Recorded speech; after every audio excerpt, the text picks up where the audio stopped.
In a long-awaited ruling, the Supreme Court today handed a partial victory to former President Donald Trump.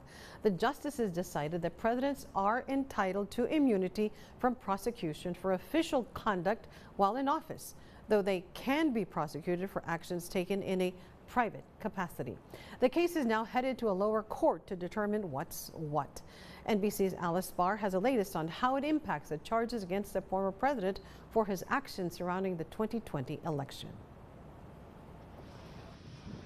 The Supreme Court today setting a new standard for presidential immunity that effectively hands a victory to former President Trump. The High Court ruling the former president is immune from prosecution for official conduct related to his presidential duties while he was in office, though not for personal acts. The tricky part is what is an official act and what is not an official act, and how are we going to decide it? The case now heads to a lower court to sort that out, making it highly unlikely Mr. Trump will go to trial before the November election on charges he tried to illegally overturn the 2020 election results, culminating in the January 6 Capitol attack. The former president calling it a big win, while a senior Biden campaign advisor said the ruling doesn't change the facts, arguing that Donald Trump snapped after losing the 2020 election.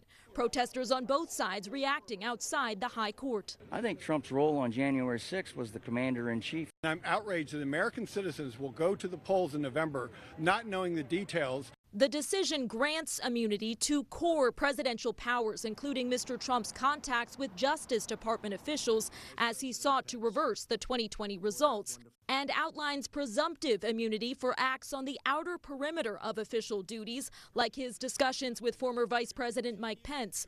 In the majority opinion, Chief Justice John Roberts writing that immunity for official conduct is necessary to safeguard an energetic, independent executive. In a blistering dissent, the three liberal justices said, quote, "The court effectively creates a law-free zone around the president, upsetting the status quo that has existed since the founding."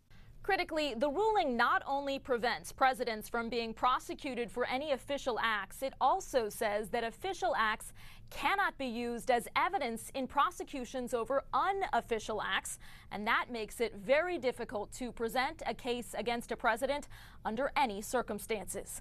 In Washington, Alice Barr, NBC News.